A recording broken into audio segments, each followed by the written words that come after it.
Hello everybody and welcome back to the Crafty Crew podcast. My name is Kinger. I'm joined by Mark. Hello. By Nally. Well. And by Walshy. Sultsu. You didn't have that on your screen. That was the panic, was no, it? I genuinely, you guys started introducing like shit. I was meant to actually go and listen to the pronunciation of it again just to be on the safe side. But that's what I think it sounded like. Give it to us once more. Sultsu. Sultsu. Croatian. If any, What's he saying? if any you're going to get it, it'll be Nally. Why will it be? Okay. Sultsu. Is it? What? Is it like maybe Korean? No, you're not going to get it. Dutch. Okay. I thought Nally might pick on that up, and it's. I'll have a guess Okay. though. I'll go with Sultsu. Is it like, I don't know, South African or something? No. Oh. Okay, Go on. I would say I kind of cheated a bit, and this is the reason I said that Nally might get it. It's actually Simlish. Oh, okay. Fair enough. Excuse me? It's from Sims. You know that language they have. For fuck's sake, Sims. Walshy. Now you're just ripping the piss. Okay, Fuck off. Walshy, we're gonna have to have words now, like, because you've had Latin and now you've had Simlish. Yeah. Like, I didn't think it would have to stipulate that these would have to be languages from the countries of the world. Do you know? Sim City is... People are diehard about that language, so be careful what you say. Yeah, that's exactly what it is. Already I'm having to pull this episode back on track, so we're continuing our journey around Ireland's breweries and we're going to Longford and Roscommon this week. So it's always a game of Niall or King not being prepared. Mark, tell us about Wide Street. Kinger. Nailed it. Got it wrong again. Shit. So Typical. Fuck you, Kinger. I'll let you know about White Street if you want though. You just scrolled up please, like please 10 do. seconds in our message group. You would have seen it. But it's less crack. It's more fun when but he's wrong. I was kind of half less scared. I was crack, like, exactly. oh, I didn't look it up. I just happened to get it right. Oh, it's such a coincidence. I can't scroll. I hurt my finger. That's literally all we heard for 20 minutes before this podcast started. Kinger going, I hurt my finger at football. Oh, my finger. And then a wasp stung me. Oh. Mark, I'll post the meme I made about you in the goalpost on the Crafty Crew podcast if you're not careful. Go ahead. Nally, continue, please. Right, so Wide Street Brewery, lads. It's from Ballymahon in Longford. They got the name. It's pretty, it's the name Wide Street because supposedly Ballymahon is one of the widest streets in all of Ireland. There's not much else there. It is just a street pretty much. It's just one road through it. Like, it's grand. Mm-hmm. It's probably the most famous thing about Longford, is it? There's one particularly wide street. It's not even the widest. It's just a wide street. It's one of them. Ah, yeah. Well, the brewery seems to be pretty good, pumping out some good beers, and they have St. Mel's up there as well, which are also, it's a good brewery as well. But we've gone with Wide Street for our trip because, so they kind of specialize in mixed fermentation. So instead of just using a single strain of yeast, a single species of yeast essentially, the regular one that people use, which is the Saccharomyces cerevisiae, they use Brettanomyces as well, which is, it gives these very distinct flavors. So it does these very distinct notes in it, like barnyardy kind of flavors, farmhouse kind of things. You'd get it from the smell and you'll get it from the taste and everything like that. It was set up in around 2019 by two people, Sean and Carla.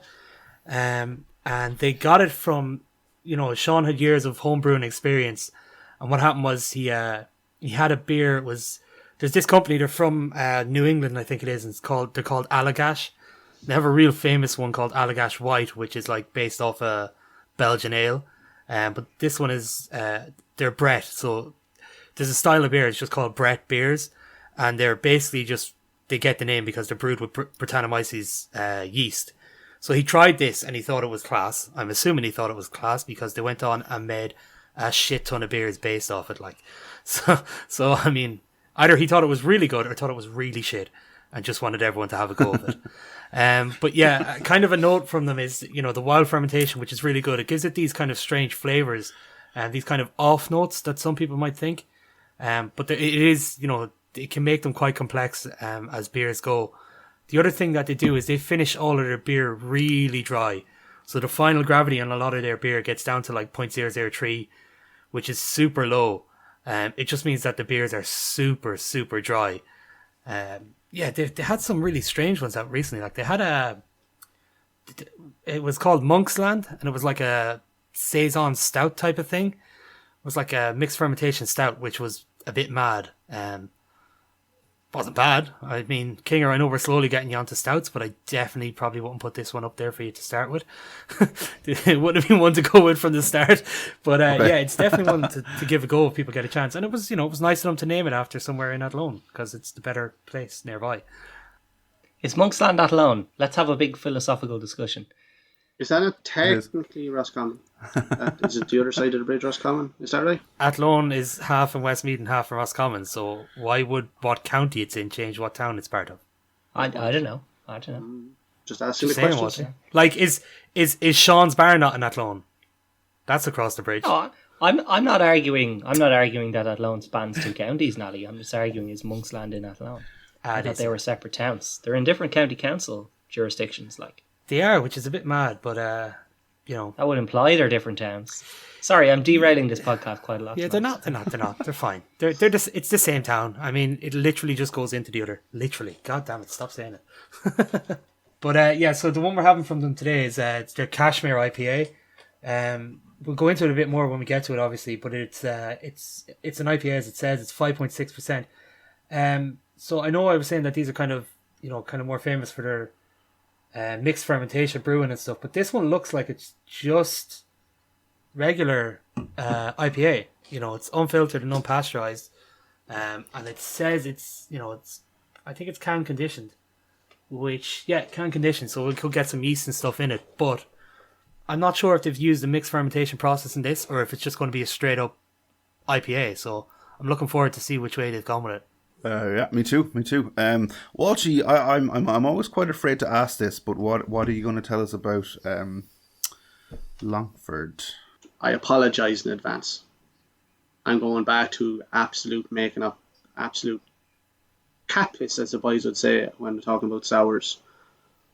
But I'd like to think that Longford got its name solely based on the fact that the people from there enjoyed a good long stretch in the evening.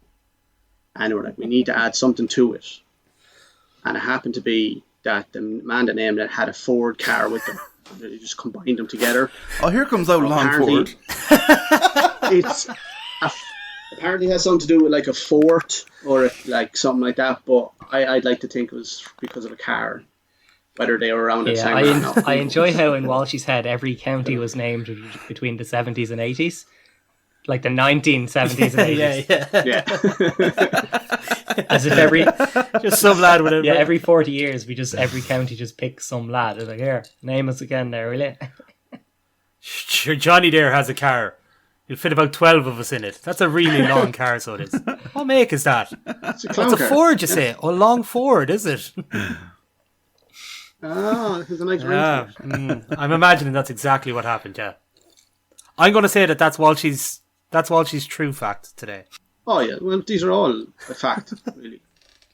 Mark, for the love of all that is good, move us on to Roscommon there and Black Donkey, please. Please, Mark, please. Yeah. Oh, my God. Where do you come up with this stuff, man? Okay. So, Black Donkey. It's based out of Ballinlough in County Roscommon, which is near Tulsk, I think. Not too familiar with the area, but I'm sure any of our listeners who are around there will probably know it. It was set up by Richard Sidbury, I hope I'm pronouncing that right, Richard, and Michaela Dillon. So they're a husband and wife duo. They lived abroad for years in America. They met in New York and came back to Ireland around 2010, 2012, I think. They were part of the New York City Homebrewers Club. They had this massive passion for craft beers, especially Belgian-style craft beers, or Belgian-style beer even, when they were abroad. When they came back, they thought, living in Roscommon, where they built a house, there's not really that much selection. They even went as far as to say that the same three taps when they left in the 80s that were on every pub were still the same three taps when they arrived back in the 2010s. So as avid home brewers, they decided to get into the craft beer market here, and they set up Black Donkey in 2014. So Richard's had like a load of jobs. He was worked in the film industry, fishing. He was a trader in New York. Michaela's an IT software engineer. So the kind of highly qualified backgrounds, and their beers are like complex in theory, so that kind of matches their backgrounds themselves. They have one really cool one. So the one we're trying tonight, Sergeant Jimmy, is a barrel-aged saison. It's part of their barrel-aged range, so it's the only one available at the moment. But they have this really cool thing called their Underworld series, right? So there's this cave, and now you're going to have to forgive me with this pronunciation. The Owenagat Cave. So it's Owenagat. It's like very close to Ballinlough. But it's where your one Morwen, I think, or Morgana, the ancient Irish sorceress, was born there, according to legend, So they actually went to it, they harvested yeast from it, and in a lab then, they sent it to a lab, grew it from the lab, and they have this Underworld range, which I think is really cool, that they have these, this dark, ancient Irish legend, of an evil sorceress, and they've gone to where she was born, and they found the yeast in this cave, they grew it in a lab, and they have their Elita, their Savage, and their Rua beers in their Underworld series. So I haven't actually tried any of them, but it's wild yeast brewed. It's called Morrigan 1, which is the type of yeast they harvested. But that's really cool. I really want to try that. And again, that kind of leaves us in an interesting situation where both Wide Street and Black Donkey have kind of non-traditional yeast approaches to beer. So kind of a bit of an accidental theme here today, because we certainly didn't plan that. Far too much forethought for us to plan something like that, to be Yeah, fair. definitely. The one other thing I'd like to say is I'm pretty sure this is the first saison we've had on the podcast as well. Is it, Nally? We had that, I think it's the first proper saison that we've had. I think the only one we kind of had that was close to it was that Wylam Shouting at Strangers, that was a brown ale, but was actually like Kvike yeast. Yeah. Is that beer? It wasn't a brown ale at all. That was in the... But it was kind of it kind of touched on some of those notes that you get from a saison, like the kind of farmyardy type of notes that you get from saisons. Yeah. That was about the only one we had, I think. Yeah. Potentially that was in the Lost episodes, was it? The fabled Crafty Crew Lost episodes. I don't think anyone here has heard that. Could have been, yeah. So... No, it was... Oh, damn. No, the Kvike Shouting at Strangers was on the real one. That was our Brown Ales episode. Shouting at Strangers and Ballykilcavan's Brown Ale. I obviously, the alcohol has got to my brain, and my long-term memory has been completely destroyed now. So now I feel confident. I couldn't find out why they were called Black Donkey, despite numerous minutes of research, which is disappointing. But it does say in the label, it's called Sergeant Jimmy. Sergeant Jimmy was a donkey born in no man's land during World War One, during the Battle of the Somme. And he was named by the Allied troops who rescued him. And because this was first bottled in 2018 on the 11th of November, which would be, Armistice Day, they thought it was nice to name him after Sergeant Jimmy. So that's why it's called Sergeant Jimmy. But yeah, it's a brew house reserve. I'm really looking forward to this. And yeah, it should be very interesting. Fantastic. And that leads us back to Walshy with... a Roscommon fact that I'm sure is going to entertain us. Actually, I was trying to think of some kind of pun off Black Donkey, and it's like, did they want to be called Black Sheeps, but they couldn't because of plagiarism. But I actually found something quite interesting. Like their probably main beer is called Sheepstealer. And I was looking up Roscommon. They're actually known as the Sheepsteelers. And I found this little thing afterwards, and I thought it was mad. Roscommon love a sheep, but stealing the animals was a big thing in bygone eras. Crossing the Shannon into Westmeath or Longford made it difficult to catch the thieves. But if you were caught and convicted, you could have been deported to Australia. No, which I thought that was kind of cool. I think it's a really cheap way to get a ticket to Australia, I guess. That's expensive. I'll never go to Australia. And I think it's the I think it's the Roscommon equivalent of getting a match on Tinder.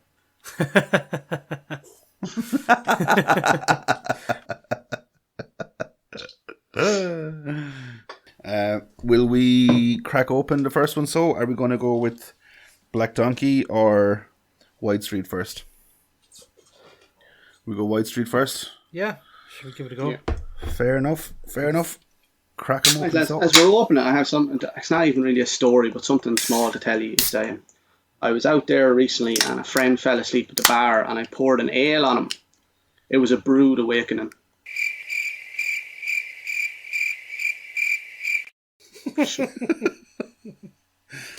So just after pouring it, guys, if you give your can a little rattle, you'll feel the sediment sitting at the bottom of it from the can conditioning.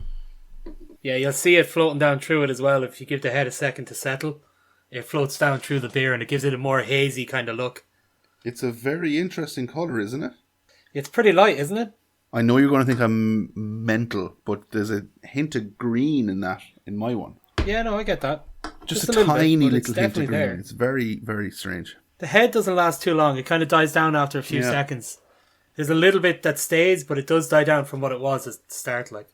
Well, I think, again, we might have either a glass pouring issue or potentially with the can conditioning. We could, if the conditioning material, sugar, was added individually to each can, we could have maybe a slight bit of variance, because I have a very thick and long-lasting head here.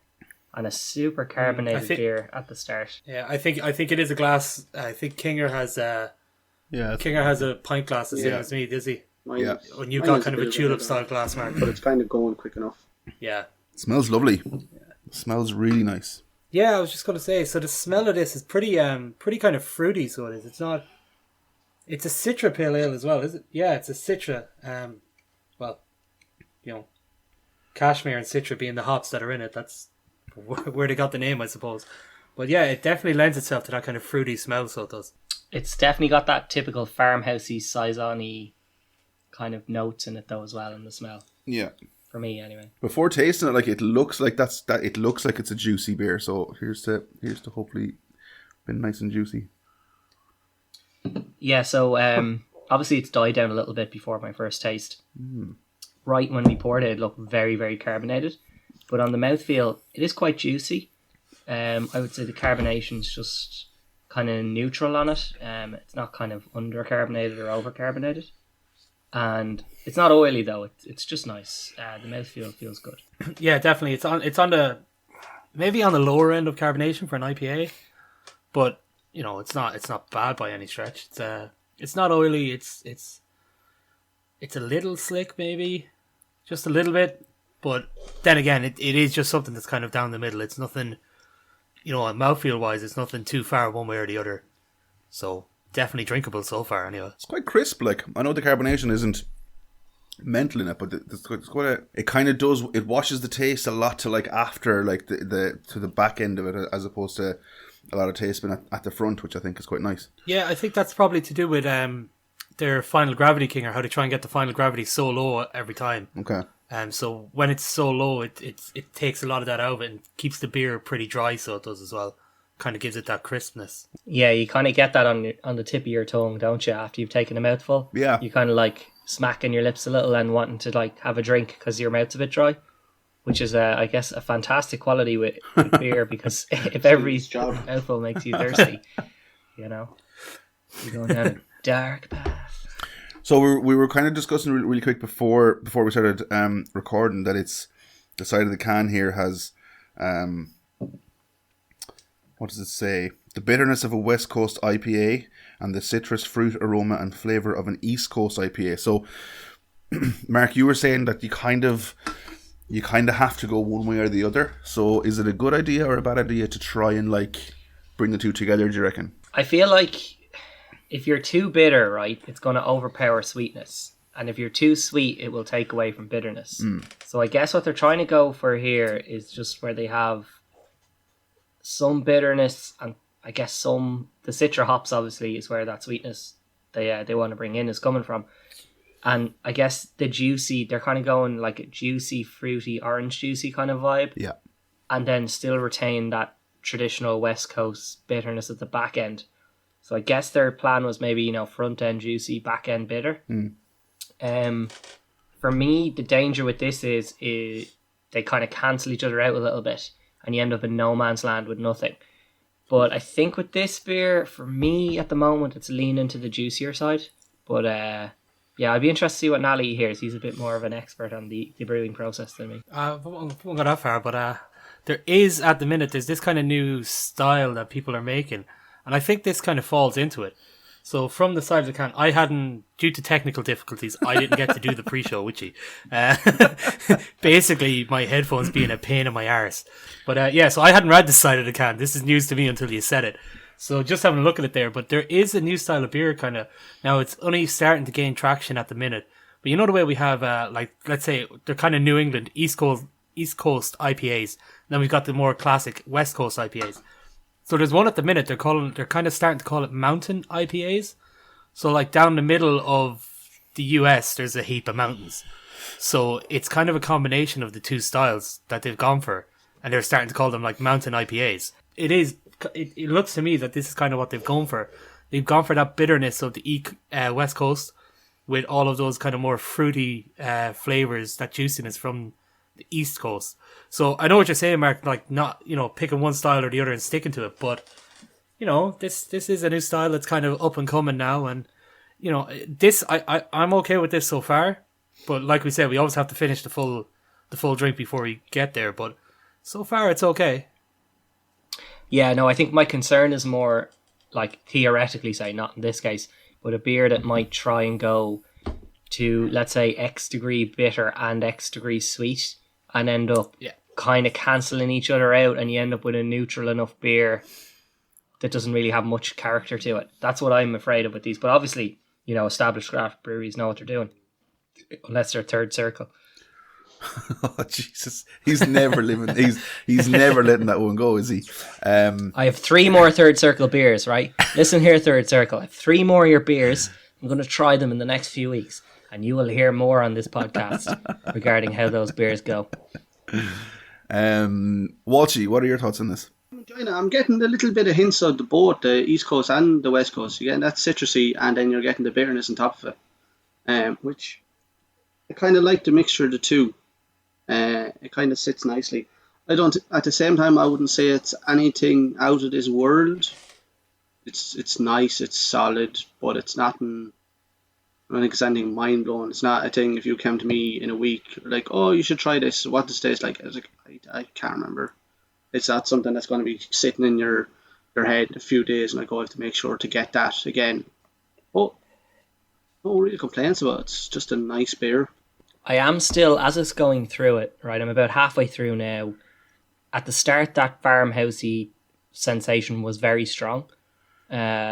It's kind of died off a little bit now. It's still there. It's more subtle, which I think probably helps this beer because, it's probably not my favourite style. Sometimes those floral notes go quite clovey, and I feel like in this case it's gone the clovey side. And for me, that wasn't great, but it's kind of a bit more subtle as we drink it, I think. Does anyone else think the same? Yeah, similar. I think that Cashmere kind of... So, look, the 4 of us know what Citra hops taste like. We've had enough Citra pale ales to have a pretty good idea of what they taste like. So for me, the Cashmere is the bit that's kind of sticking out. It's kind of more like peaches or, kind of melons or peaches or something than lemon and lime type of thing, It's more along that way. It's not full on citrus fruit, but it is a bit more, stone fruit maybe or something. And I think, Mark, that kind of, it's not as far as cloves, but there is something kind of herby with it as well. Like, I don't think it goes as far as, say, some of the, the Belgian beers that we've had that are super clovey. I don't think it goes that far, but it is kind of herby. Yeah, is it maybe, did they use wild yeast or something? No, or some sort of wild yeast kind of thing? Because I'm getting a kind of, as you say, herby, kind of an oregano taste. Now that you say herby, and I've started to think of it, that kind of oregano, whatever way you lean on that pronunciation. We won't get into that. Tomato. Yeah, kind of thyme, oregano, whatever it is. That kind of way, in the background. Like, I get what you mean with the cloves, but I just don't think it's that far into the side of it. I think more like thyme, oregano, something like that. No, because if this was cloves, I'd have stopped drinking it by now, to be honest with you. Yeah, exactly. Cloves. Which I found out much to my dismay on the Trappist episode. But anyway. I'm finding the more like I love the juicy style of this side of it, but I feel the more I'm drinking it, and the further down. You're a juicy boy, Kinger. I'm a juicy boy. Juicy. The more I drink it, the more the bitterness comes through. Like the juice is kind of gone from it now. So I don't know if that's. I'm trying to decide if that's a good or bad thing. Like it seems quite sessionable at the start of the can. The more I drink it, the more I feel like it's a little bit of an effort. Like I think we have on our hands here a beer that is not consistent the whole way through. Yeah. This is a changer. Massively. We have to decide now, based on our experience with it, is it a good changer or a bad I was changer? going to say there, King or Mark, and you kind of said it in a way. It's like, as you go through it, is it kind of trying to decide itself throughout the drink which side I want to lean more, West Coast or East Coast? Because you'll take one mouthful, it's like, I get that citrusy side, and then the next one, it's nearly just bitterness on the next mouthful. And they're like, kind of just pick a side to kind of focus on with a little bit on the other side, but be one side, not going back and forth between the two the entire time, because you don't know what you're drinking. Yeah, and I guess as a Cincinnati Bengals fan, Walshy, you consider yourself a more East Side person, like myself. So yeah, West Coast, East Coast, we're East Coast people. So I guess we're going to lean that way, I think. Well, look, let's find out when we do our official Crafty Crew rating for this then. So, as always, it starts with unbearable. Then it will go booze. Just beer is just plain old down the middle.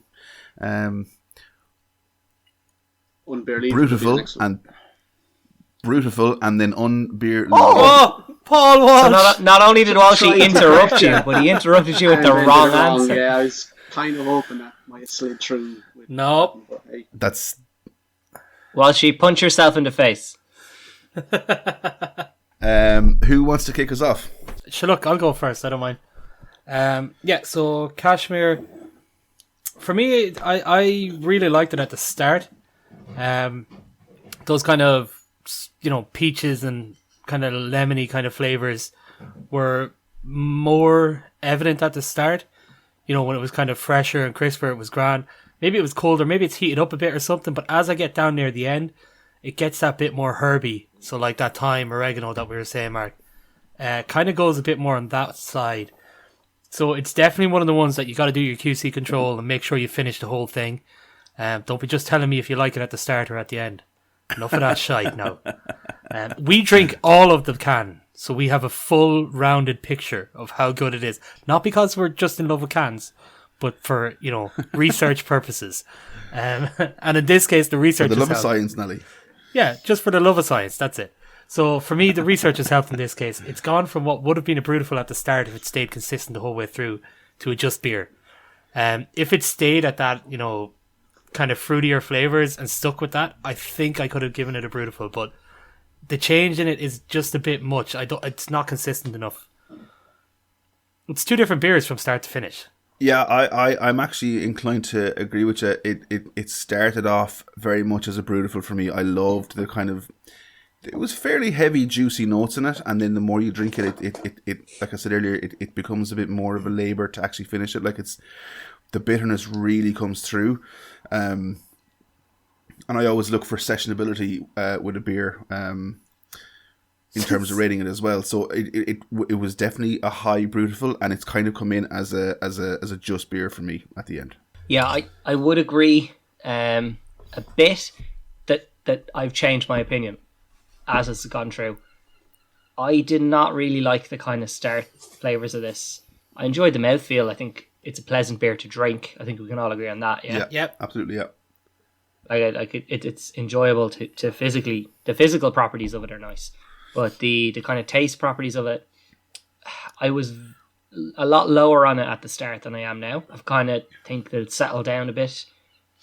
When you hit halfway, it's like it reaches its final character, and from then on, it's kind of the same, and you know what you're getting for the last half. And I think there's just a bit much going on for that first half before it settles down. So the first few mouthfuls, I was like right at the bottom. And I kind of came up a bit with it and then another bit, and I'm kind of like a little bit torn, but I think it's going to be booze from me.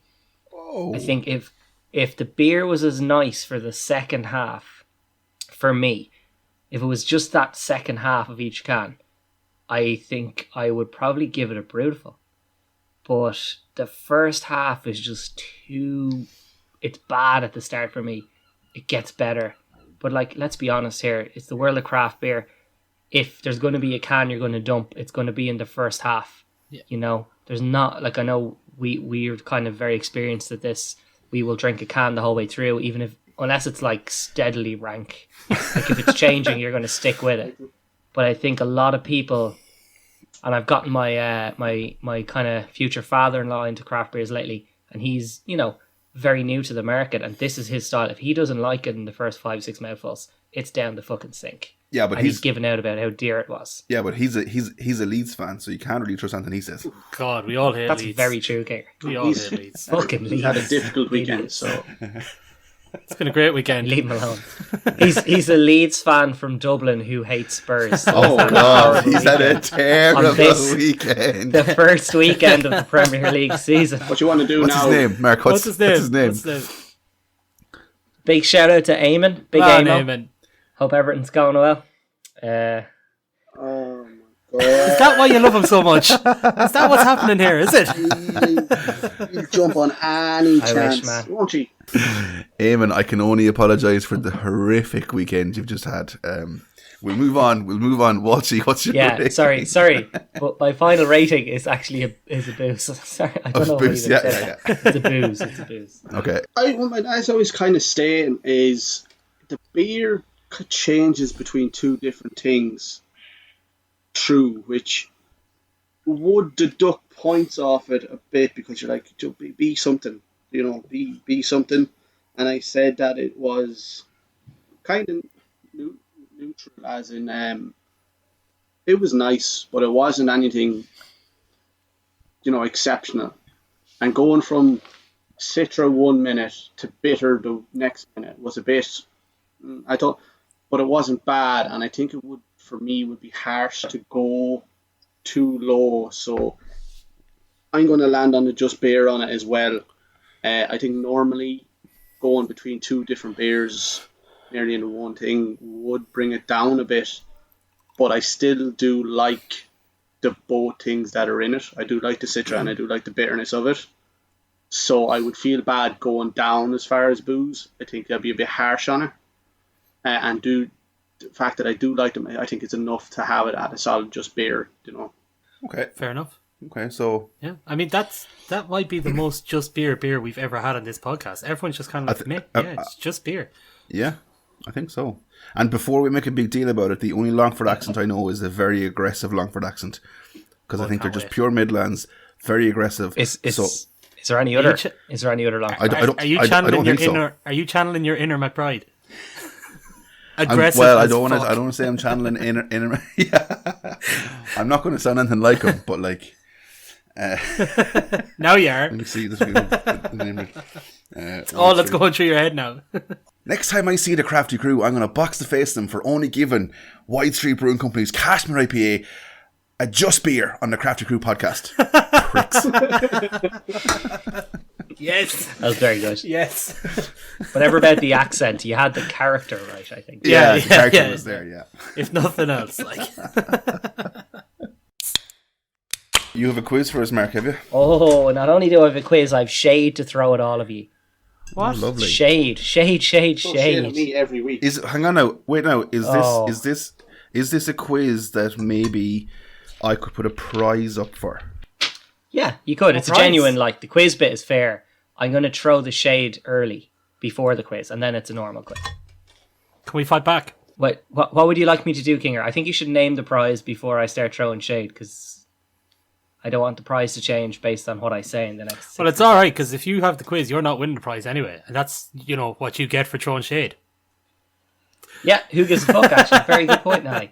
So basically, long-term friend of the podcast, Olin, got on to me there during the week. What's up, Olin? Big E over in Newcastle, and basically said, "You're all a fucking disgrace for not knowing anything about the Olympics. You're all a bunch of idiots." I won. Yeah, Walshy, you got one question right. All And the I think points. you got 4 wrong. That All proves the more points. that we know nothing. Like, if you won it. Look, Yeah. So hang on, right? So this is my idea. He was given out to you, all didn't know one. So I've come up with a quiz. he's a Newcastle right? fan. And Olin listens every week. No, he's not a Newcastle fan. He lives in fair Newcastle. There's a difference. Is That's there- worse. So He chose to Yeah, be it's there. worse. That's worse. let's be honest. He Oh, chose. that's very fair. We can't get away from the question, the fact that it's worse. Yeah. But let's be honest, okay? So I thought this is for Olin along. He's gonna play along at home. He doesn't know the questions or anything. And let's see if you, as the Crafty Crew podcast, individually, obviously, because there's a prize apparently now, Obviously. can beat Olin in Newcastle. So I'll let you know next week. He's going to tell me honestly what he got. He's that kind of guy, he wouldn't lie around, he's not that smart. So here we hold go. on. 5 questions about Mark, Newcastle. I just throw it out there as well. If any of the rest of the people listening to the Crafty Crew podcast want to play along, when this comes out, give it a go and put it up on the socials. We're on Facebook at the Crafty Crew podcast, on Untapped at the Crafty Crew podcast. We have a Gmail, and Mark has that, WhatsApp that apparently he's never setting it up. But he mentioned it once, so I'm going to bring it up every time I do the social shoutouts. So yeah, play along, get in touch, and see how you score on it. On a stupid Newcastle quiz. Yup. So we got 5 questions about Newcastle. I see Kinger has stormed off in protest. Okay, he's back now. Sorry. I wanted to just get the prize and show it to you now, just so you know what we're all playing for. Ooh. Is this for the listeners as well, or just us? Yeah. So if somebody gets a higher score than any of the 3 of us, I'll send this. If they actually message us and tell us. And yeah. Well, yeah. I won't know if they don't tell us. So So I was just going to drink this. I was going to be quite selfish, but I feel like it'll be wasted on me. So I was given this little gift today. Oh, He's got double panda! He's got double panda! I almost don't want you to give it away because I want you to try it. Where'd you get that? Tempo gave that to me before training. A this man morning. Tempo. Shout out to Kevin Tempany. Good man. Kevin Thank you Tempany, very much. also the Man supplier of Apex S'mores. What a man. Oh, no. There you go. You should have that. There's a can of Brewery's Double Panda Imperial Tiramisu Stout up for grabs in this quiz. So I actually kind of don't want to win the quiz, so the pressure's off. There you go. Yeah, now Kinger, I can't have that. I can't have this quiz being jeopardized by that. So if you get 0 points, so here's what we're going to do, and I'm sure the guys agree with me. If Kinger gets 0, he has to drink that can by the end of the episode. Yeah. Yeah. Fair? Yeah. Perfect. Yeah. Oh, God, Yeah. no. It hasn't even Perfect. been in the fridge. Yeah. Too late. So there you go, Kinger. So there's your... Yeah. Now you should, to be honest with you, there's a couple of very fucking easy questions in here. If anyone gets 0, you should be pretty fucking ashamed. Yeah, but you said that looking at the questions. So, it's always easier when you're looking at the questions. All right. Okay, fair enough. All right, All right, so let's go. Question 1 about Newcastle. So there's a large statue in Newcastle, in Gateshead, completed in 1998, and it is synonymous with Newcastle. When you think of Newcastle, this is one of the images of the city. What's it called? Kinger wants to go first. Angel of the North? Yeah, that's right. So Kinger doesn't have to drink double back. Okay. I realised I had to wait for the other 2 guys to say it. Did either of you Jesus actually Christ. know that? Yeah, I mean, that was... Angel of the North, I knew. Did you actually? All right, I'm going to trust you that you knew it, Nally. God Because damn it. No, I was going to say maybe a statue of fucking Kevin Keegan or something like that. Fair. Okay. Question 2. Question 2. Kevin Keegan. I know that's a bit mad. Why would he have a statue of only to deface? Like, I have no idea. so this is also, typical Mark quiz. This is going to be the tiebreaker question. So closest to, if right. nobody gets the right answer. How old is Alan Shearer? Give you a sec to think about it. Kinger, you went first last time, so going to lean on Nally this time. Cool. I'll go with Shira is 52. Okay, Walshy, what are you going to go with? 49. 49. And King, any guesses? 51. Yeah, you dickhead. Okay, he's 51. I knew it. He's I knew 51. it. So I Kinger was gets so points, close. The other guys get 0. Yeah, that was pretty salty, all right. Yeah, that's the worst one. When someone goes first on what age is someone, you just get someone to go lower and in the middle, I know. and someone else is guaranteed to win. Like, God damn it! Hey, you guys promised you wouldn't. You promised you wouldn't cheat. Yeah, so, to be fair. that's all I got. Okay, so question number 3. Look at his salty head now. What river is Newcastle on? So it's one of those places. It's Newcastle upon, and it's a river, like you know how England are like that. So it's not Dublin upon Liffey or A could be. whatever. So Walshy, you have to go first this time. Time? The Tyme River, T. like the herb. Yeah, was it Thyme? Okay, Kinger, you're second this time. I'll say the Tyne River, Tyne. And Nally. Yeah, it's Tyne, as in N for Nally. Yeah. When he said it, So I it's was a like, point to Kinger and Nally, and that's another 0 for Walshy there. Unfortunately. I mean, I was a lot closer with that question than I was the statue one. I mean, it's a word and you didn't have the right word. Time. I mean, it's close. N and M are beside each other. It's like me and rowing and sailing, Walshy. I didn't get the point either, Yeah. even though I'm Whatever helps you. I'm not speak. asking for the point. I'm not saying I should get the point. I'm just saying I was close. Okay, so these are the 2 tough questions, okay? This one I think is fun, and you should all get it, alright? Unless your memory's shot like mine. Which Newcastle brewery have we featured on the podcast? So I want you to write this one down because this is too easy for somebody to get it. So even just on your phone, throw it on your phone. If Nally, if you don't have that, you can go first. Once the lads have written it down, so let me go first. My phone's on charge. It's fucked. Yeah. One second. Just wait till they write it down. 1 second. So featured is in we've drank it. Where is it? Yeah, of course, yeah. I have absolutely no idea. Okay, so Kinger and Walshy, I want you to turn around. Or actually, Nally, what is it? I was fully convinced at first. Now I've second guessed myself, but I'm going with. Is Wylam the one that was from Newcastle? Yes, and Walshy, I what did you had have? nothing. I had nothing. I genuinely had no idea. Yeah, actually, you just handed me a blank screen. That's why I can't. You know see what? it. Yeah, that's well just done. to show that I didn't know. Yeah. Kinger spelled Well done, Kinger. Kinger spelled it wrong, but yeah. Jesus Christ. Well done. Kinger's gotten 4 out of 4. You just threaten Kinger with having to drink a luxurious stout, and he will be the smartest man. It doesn't matter. If he wins, he has to drink it anyway. I might have to win it, you see. It's the problem. Yeah. Oh Jesus, Nally! So it's in Nally's interest to get this question wrong, and this is the Kinger question. This is specifically for him. Oh god, I'm sick. So I'm going to list out 5 famous people. Okay, you're going to know them all. All right, and you're going to tell me which one of them isn't from Newcastle. So that's 1 point, and you get a bonus point if you can actually tell me the city that they are from. Okay. Oh. So these are the 5 famous people. We ready? Yeah. We have Rowan Atkinson. We have Sting. Michael Carrick, famous Manchester United footballer. Ant McPartland, a half of Ant and Dec, the famous presenting duo. And Jordan Henderson, current Liverpool, captain and scumbaggery shithouser extraordinaire. Who's not from Newcastle? Who is not from Newcastle? So those 5 are very famous people, okay? 5 of them guys. 4 of them are famous Newcastleans, Tunians, I don't know. Tunians, I think. 4 of them are famous people from a shitty city in the north of England. That you all hate. So, okay, so stick with your guesses, be honest here. My guess. So Kinger, who isn't from Newcastle? I didn't think any of the other four were, but I'm going to say Jordan Henderson. And where is he from? He's from Sunderland. Yeah. Okay. Nally, what's yours? Henderson, Sunderland. And Walshy? Honestly, I was going to say Carrick, London. So Michael Carrick is from Newcastle, but Jordan Henderson is from Sunderland. Yeah. He played with Sunderland underage, so he did. I remember seeing that goofy photo going around online a while ago.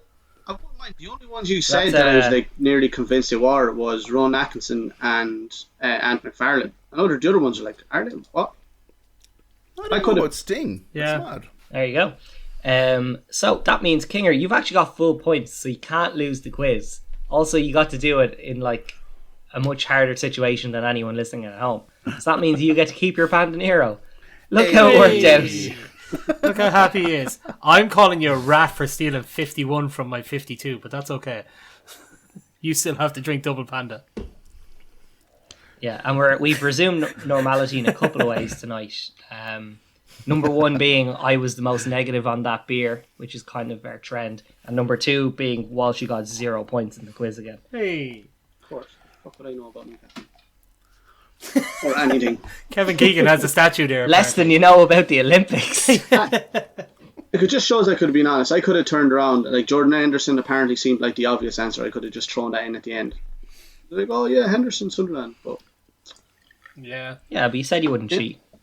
just makes me an honest. There's more honor in being a valiant loser than a dishonest winner. Yeah. There's also more honour in being a Man United fan and getting a question wrong than pretending to know anything about Jordan Henderson, the captain of the greatest football team in world history. So the next beer in this week's podcast is Black Donkey's Sergeant Jimmy, just before anyone gets a chance to retaliate to my last statement there. So crack them open, lads. Kinger and the fucking edit got us again. God damn it. I mean, we'd take that edit away from him if any of us had any sort of technological expertise at all. Yeah, I mean, I couldn't log on because my headset wasn't working. Never mind trying to edit a goddamn podcast. Well, boys, that's a slow fizzer. That's a strange smell. So, just the smell I'm getting off the bottle is actually a little bit similar to the last one. I'm just going to start pouring it now. Yeah, I'm reckoning this has a heap of sediment in the bottom as well. So just if you don't like that in your drink, Very slow pouring. yeah, just put a quick one out there as well. So I don't know if we said it about the last one, but Cashmere was a decent 5.6%. This one here, this Saison Reserve is a 7.7%, which is a bit of a jump. It's really dipper range here, so I would expect Kinger to kind of be a bit of a fan based on that. He's a sturdy boy. Boys, I'll tell you something for nothing. The sediment is floating in this one. It's class. It makes it look like a lava lamp. Yeah, it does, doesn't it? Yeah. And there's a high degree of carbonation that's fucking it about the place. Yeah, it's Excuse absolutely. my F-bomb. Does it smell a bit lagery to you? It smells like a lager to me. I kind of get it, yeah. A little. But it's more farmyard than cat piss. For me, it's pouring like a wheat beer, though. Yeah, I have a glass of about 75% head and 25% beer. Holy moly. I'm happy. Mine actually poured normally, which is usually something that doesn't happen. Just visually, looking at the head, I don't know about you guys, but the head I have is actually really thick and creamy. What's there? I don't know if you can see in my camera, but it's almost Guinness-like, Yeah. And the bounce in it and stuff. Mine was at the start, but it's gone pretty quick. But then again, same thing as last time, Mark. Pint glass versus that tulip style. Those tulip style glasses will hold the head better. Yeah. Yeah, so for any listeners, do not tulip this. It is unnecessary. Only going to cause you a heartache. Quite golden in colour and like super, super carbonated looking. Yeah, definitely from the first pour. It's worth having a look when you pour it in first. It is like a lava lamp. That sediment and that extra bits just floating around, they kind of drop down to the bottom and they come out as suspension, but it does leave it a lot more hazy than when it was first poured. So when it was first poured, it was kind of more clear, but as that sediment kind of mixes into it, you can almost see it. If you move your glass side to side, you can see the sediment just kind of floats there in the middle. It just kind of sticks there. It's a bit strange, but it's it's not bad. Oh yeah. Ooh. So in terms of smell, I'm getting off the beer in the glass, I'm getting a little bit of a lactic smell off of it, Nelly. A bit of lactic acidy, kind of sourness, bitterness. I haven't tried this yet. A little bit, yeah. I mean, from the smell, yeah, it's kind of got that farmyardy type thing. Yeah, kind of top of my head though, I can't remember exactly, but saisons were kind of brewed as, end of season things, as the way cider is brewed for workers over in England. It was brewed for them. Saisons were kind of the same thing, so each farm would kind of brew their leftovers. So it was made with kind of wild yeast and stuff like that, which gave it that kind of farmyardy off. Maybe like some of that yeast that get in there could be lactobacillus, giving it that kind of sour smell as well.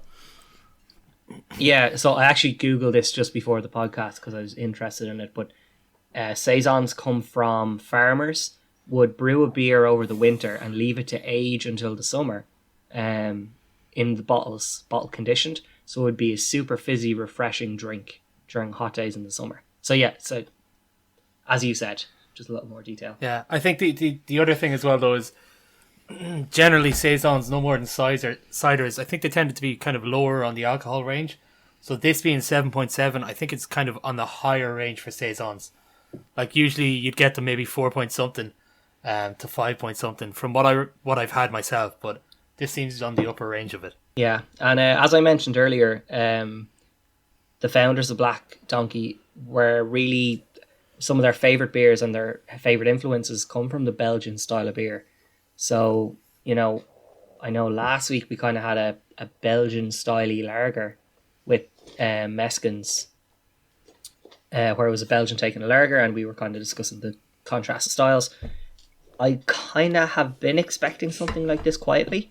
I'm not disappointed either. Yeah, I'm pretty okay with this so far, I won't lie.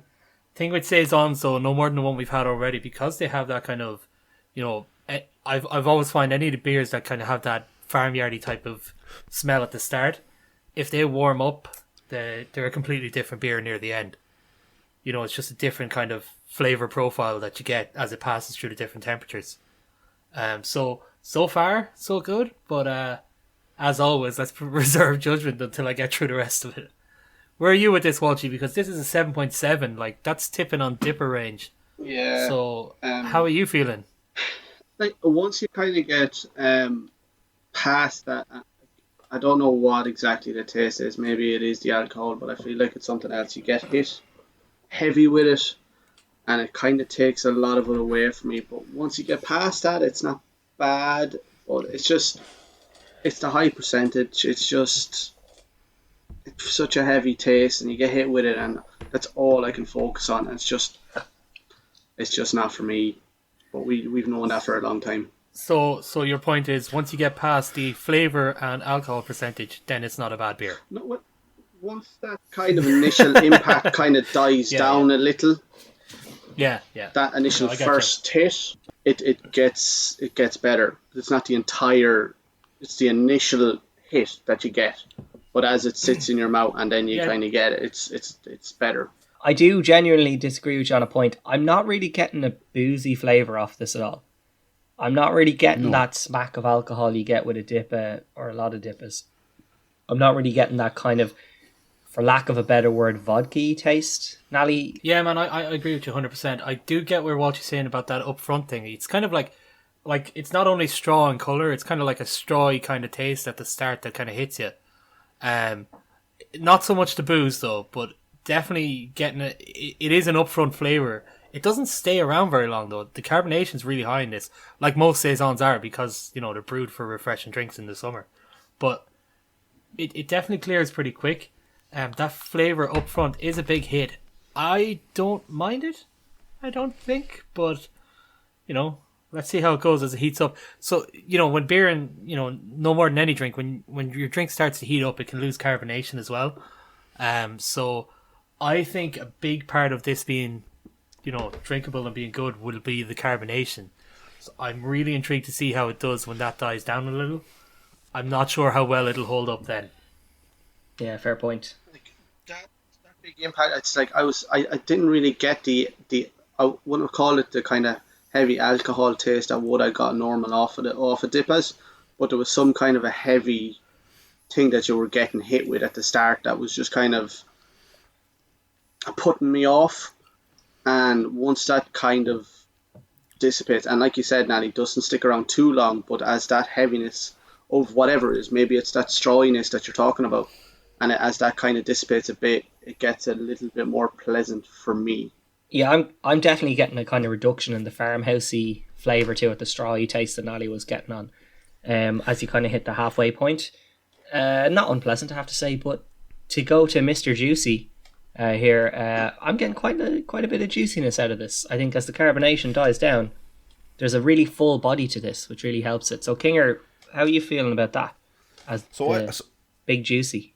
Yeah, so I've been quiet on this one so far because I've been googling in the background, and I'll explain why in just a second. Nally? Yeah, I just wanted to jump in there, Kinger, real quick, because from now on it's big juicy. and I shall not be referring to you as anything else. Yeah. Yeah, I think we have his name. Yeah, that's it. So I'm actually on board with Big Juicy. To be fair, I've been called an awful lot worse. Yeah, I was unaware of the higher percentage of this before we started drinking it, and I'm actually we had Meskin on last week, and I spoke how much I like them, and they actually have a saison as well that I'm a big fan of. I quite like this. The carbonation from the initial pour died off an awful lot quicker than I thought it would, which I think is good, because I think if it was as carbonated when I poured it first, and it would wash any kind of taste away, like any kind of nice taste. I think this is a nicely balanced. I mean, saison. I was going to say a nicely balanced saison. I've only ever had kind of the one from Meskin, so that's the one I'm judging it off. Which I think this is actually a bit more drinkable. The saison from Meskin is quite. It's maybe a one and done in a night. Like, I think this is quite drinkable over a longer period of time. One thing I'm noticing with this, and this is a statement I'm going to throw out there and want some feedback on, because you know sometimes you think something and you're like, I could be completely off the wall with this. With our last beer, which very much changed its flavour profile as the beer went on, we discussed it enough. The flavour profile for me isn't changing much. The carbonation certainly has changed, but the flavour profile, because of the carbonation, is maybe more subtle and it lingers a bit more, but it's more subtle on the front. But for me, it's the same taste. I agree with you, Mark. I think this one it hasn't changed. I personally expected the flavour profile to change that bit more, other than just the carbonation, like you said. So the carbonation has died off. It's super carbonated when you first pour it, which is really nice. I actually, I love a good carbonated beer. Trappists tend to be highly carbonated, and they're one of my favourite styles. But like this has died off. It's still carbonated. Like it's still pretty carbonated. Just gone down a lot from where it started, but yeah, the flavour hasn't changed as much. Now I'm wondering, is that, this is kind of okay. So this beer, we started this podcast about an hour and a half ago. So this beer has been sitting on my desk for about an hour and a half, getting to room temperature. So it's probably a stable temperature, where I feel like if I just took this out of the fridge and the first few mouthfuls versus the temperature it is now, you'd taste a lot more of a flavour difference. I think this is kind of at a right temperature, which is pretty good for this beer. It's staying stable the whole way through, which is, for me, if a beer stays stable the whole way through, it's always a positive. Even if the beer is shite, the fact that you know what you're getting the whole way through is always a good thing, in my opinion. Big help, yeah. Yeah. The one thing I'll throw with that, Nally, to kind of make a discussion out of this, is with the Cashmere, what I feel was happening was when the carbonation went away, the front end of the beer had a flavour there that the carbonation was masking, and that front end became apparent as it settled down, whereas the back end kind of stayed mainly the same. Whereas with this, the front and back end have been there from the start, and they are the same. That's what I would throw back at you. Yeah, no, and that's a more than fair point. I think with the Cashmere, it was the carbonation that helped clean the palate at the start from that front end taste, and as the carbonation went down, it did. I think the Cashmere had a lot more going on in it, though, as in like with those different types of hops, trying to combine the two different styles. There was a lot more going on there, whereas this is a straight up saison. There's not as, like, it is still a pretty complex beer, but it's not trying to be two styles in one, which I think kind of changes that a little bit. Yeah, no, I agree. It kind of strikes a chord with me with those kind of golden drac Belgian beers. Yes, yeah. Doesn't it kind of fall into the same taste range as those? Yeah, kind of like a golden ale, a Belgian golden ale. It's somewhere in around or there. like an Abbey Ale. Some of those Abbey Ales.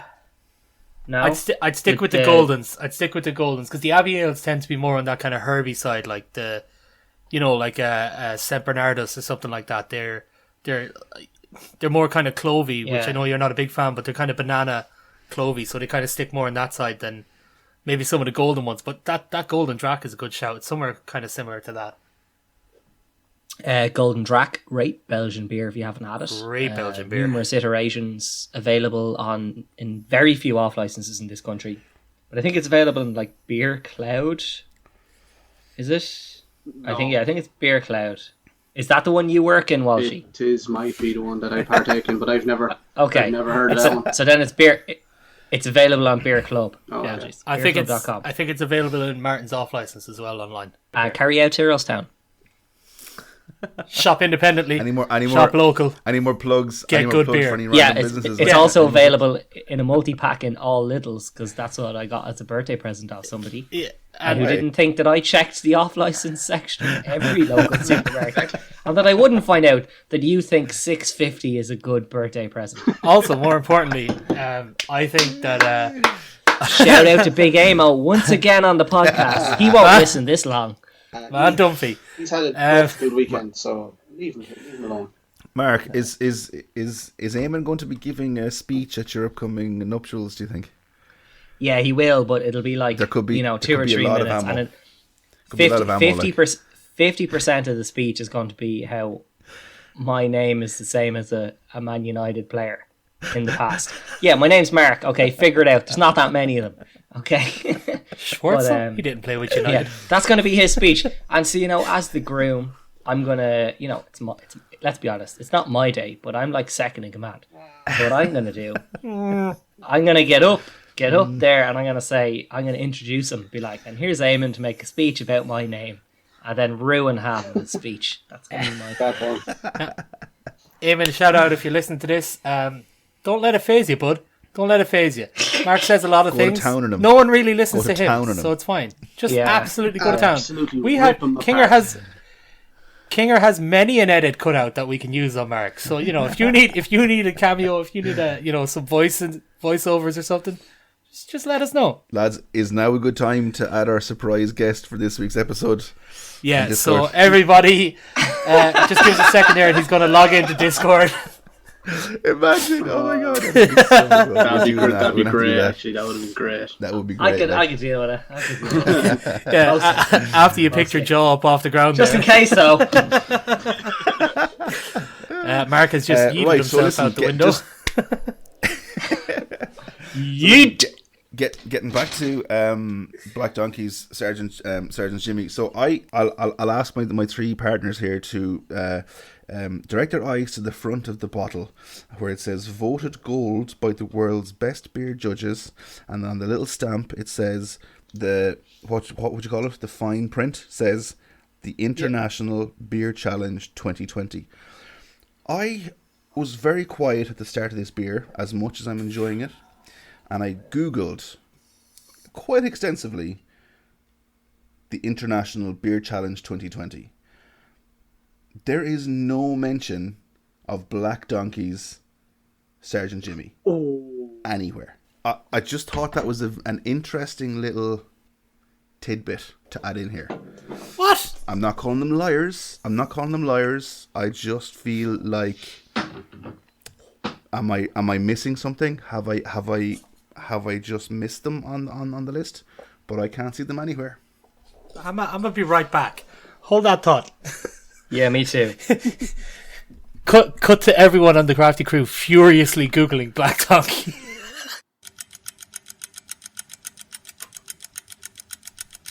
Kinger, you're after saying something very wrong there. You're after throwing an accusation out towards Black Donkey for putting out a false claim on their bottle, saying that they didn't win a gold. How dare you? And as we put in a massive amount of research in this podcast, How dare you? obviously shown on many previous episodes, hours, weeks of research, How dare you? it is a proven fact that not only did Black Donkey win one for their Sergeant Jimmy, they have How? won 2 Dare goals. you? So, I mean, I if anything, I would say you owe an apology to Black Donkey. But I feel like you owe an apology to the rest of us on behalf of the Crafty crew. How dare you? For throwing out something like that to pretend like we don't know what we're on about. How You're after insulting the rest of us. dare you? And I need you to amend this atrocity that you have just apprehended. How dare you? We are experts. How dare you? How dare you? Try and...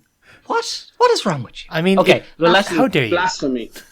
let's be honest though. His main insult is the Black Donkey because he called them liars. But at the same time, Ginger, for fuck's sake, do you think we don't know? We didn't research that. You think we looked at that bottle? We ordered that bottle online. We had that bottle in our houses. We, put the bottle in the fridge. We took the bottle out of the fridge. We let the bottle sit there while we recorded the podcast and didn't check that. Like, do you think we do nothing? Absolutely. Well, shut up. How about that? Yeah. Okay. How about shut up, Big Juicy? Okay. Big Juicy.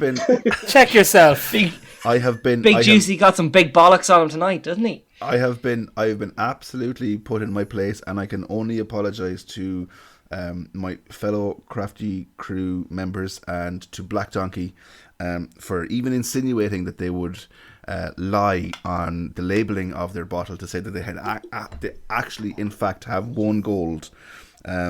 More than once. They didn't win one. Like, they won more than one gold. At the same competition. I will say that I prefaced my comment with, as I'm enjoying this beer. I will say that. So, Kinger, maybe since you were enjoying the beer, we could probably get to the rating on this one, Bud. What do you reckon? Mm-hmm. Sound good to you, Big Juicy? I think it's best for all involved if we move on quite swiftly, quite fast to the rating system for this beer. The more I hear it, the more I'm not on board with Big Juicy, I have to say. That's why I love it. Yeah, it's better every time. I'm going to like you, I don't think it's a thing you have a choice on. I know. Seems like an awful you're going to hear problem, Big Bud. Juicy from the sidelines that you're like fucking American football match. Nally, if you say Big Juicy on the sideline, I'm not going to finish that game. Like if you call me Big Juicy, I'm not playing the game. Simple as. Why does that affect me? Because it's your team. It's not my team. I'm going to move us very swiftly on to the rating system for Black Donkey's Sergeant Jimmy, and I'm going to start this one. It's not because I had a swipe at them about lying and got rightfully called out on it and told that I was an idiot because of that. This is light. It's refreshing. It's full of taste. This is unbeerleavable for me. I think this is a fantastic beer. For a 7.7%, I think it's very sessionable. You could definitely drink plenty of these in one night. I think it's a fantastic beer. And it's a second saison that I can add to my list of beers that I'm a fan of. Cool. King, I'll jump in behind you. I won't go as high as you, but I will give this Brutiful. I gotta say, for a 7.7% beer, this is smacking good. Like, this is serious beer. I thought it was going to change in flavour profile as it got, a bit warmer or whatever. It hasn't. It stayed pretty consistent. Okay, the carbonation dies off a little bit, but it's not the worst thing. It doesn't really change it doesn't change this beer that much. Other beers I've had where there've been high carbonation at the start and they die off, the beer turns into a different beer and it's not great. This one stays really, really consistent, and I'm a fan of this one. It's just under unbeerleavable for me. It's missing something. I can't tell you what that is, because like at 7.7%, it's super sessionable. It's pretty it's pretty carbonated. It's hold its flavour the whole way through. But there's just something that I think it's maybe just a little bit of the flavour. It's not quite there. I don't know exactly, but it's just not quite unbearable. But a hell of a beautiful beer. It's one of those, maybe if the carbonation stayed with it the whole way through. Yeah. No questions. Yeah, possibly, man. That's possibly it. Like if the carbonation stayed the whole way through, that might bring it unbearable. But like, let's not knock it. Like, a beautiful beer is a hell of a good beer. So that's where it's landing for me. Who's next? What's your mark? I will just say that I feel that the fact that the carbonation dies off and it doesn't alter the taste of the beer too much, all even, like, I think is a massive positive.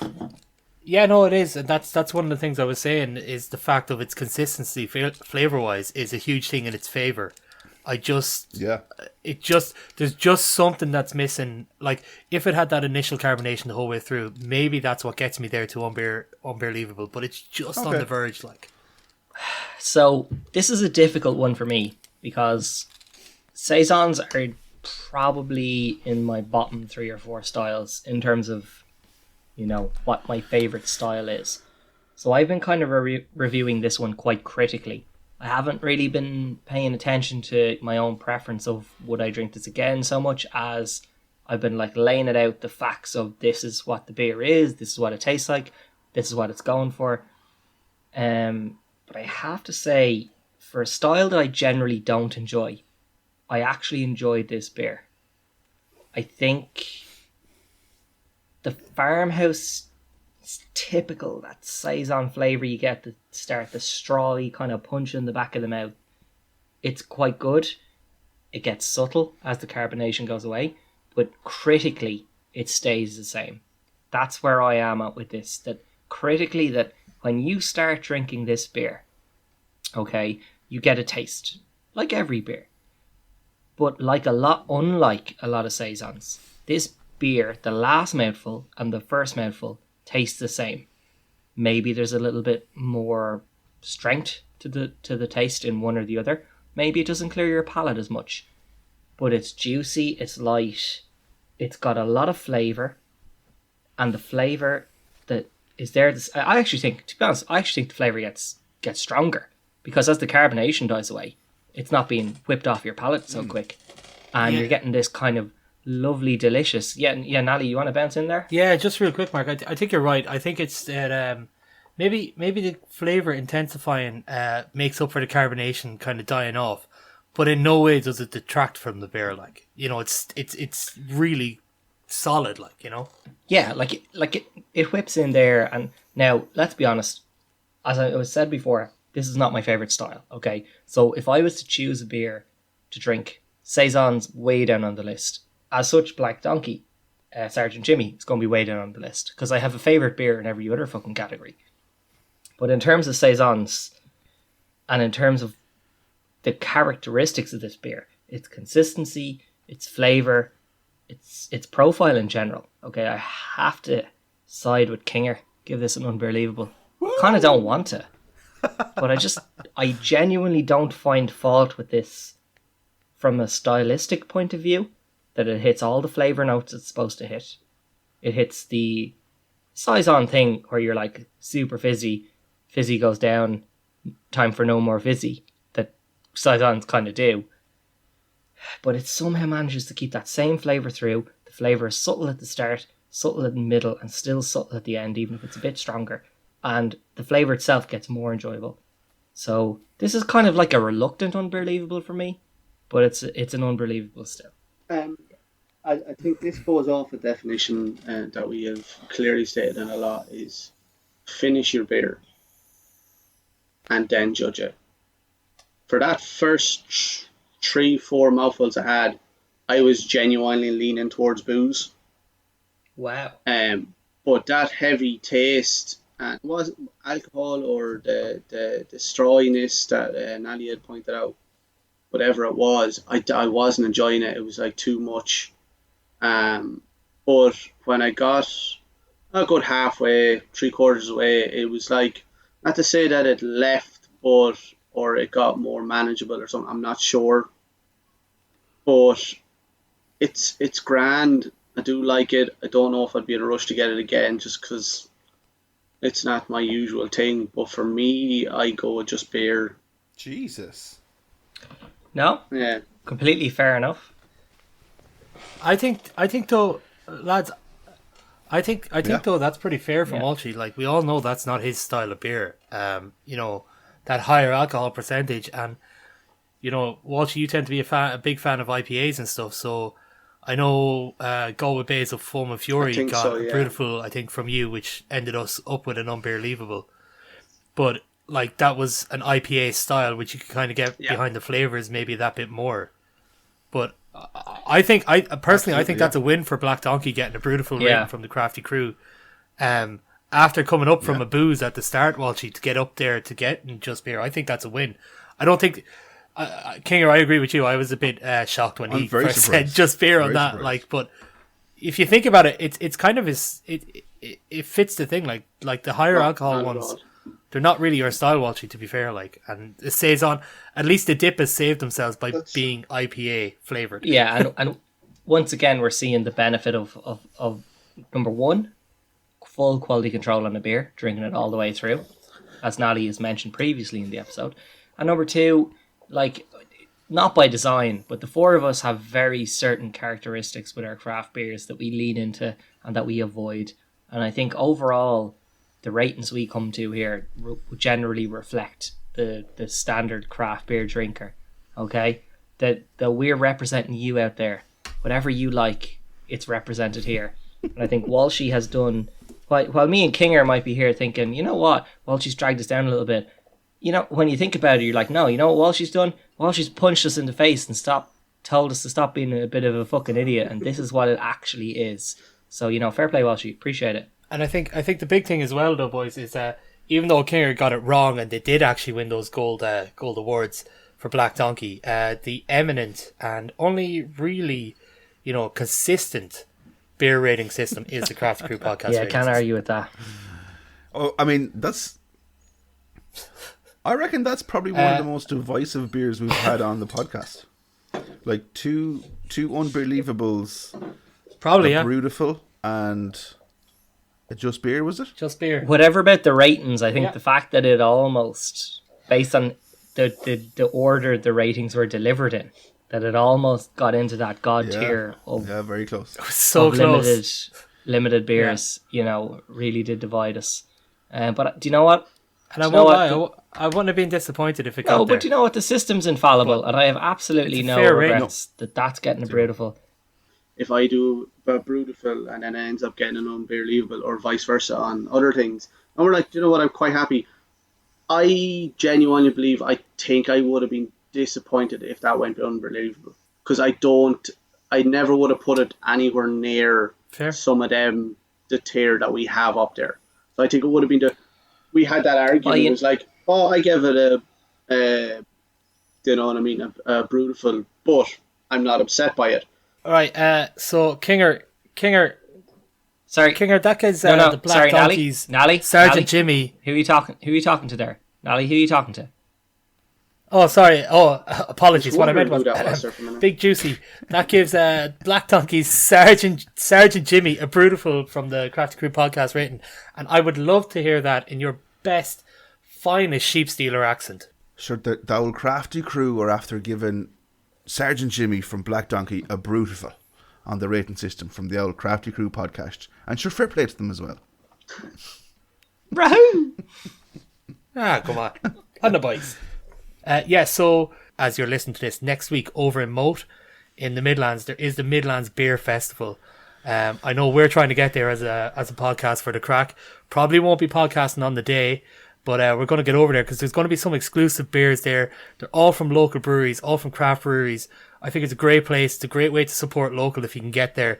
Get over there and give them a try. Like, you never know, you might find the best beer ever. Problem is, it'll be a limited edition, like Apex Moors, and you'll never really get it again. And then you'll just be left with a hole in your heart forever. But you should definitely try anyway. So for anyone seeking temporary gratification followed by a lifetime of longing and disappointment, head to Don's Bar in Moat at 3 p.m. That's when it kicks off. You know, us Crafty Crew podcasters, we're going to be there like 9 a.m. that morning, knocking on doors. Yeah, so if you want to come have a drink with Walshy, myself, Mark, Nally, and Big Juicy himself, the Big Juicy, the big Juicy, we will see you in Moat on the 28th of August. Just before we finish up really quickly, lads, next week we're heading to Cavan and Louth. So two accents that I can actually do because they're discernible accents for a change. Just want to very quickly finish up this episode by saying I'm looking forward to meeting the Midlands Beer Festival's special guest that's just been announced as Eamon Dunphy. I can't wait. I can't wait to see him, man. I can't believe they got him. What a man that there is to be coming down to a beer festival in the Midlands. Walshy, don't be that guy. It's What weird hair? now that plant. What hair, Walsh? Hey, Juicy, you be quiet now.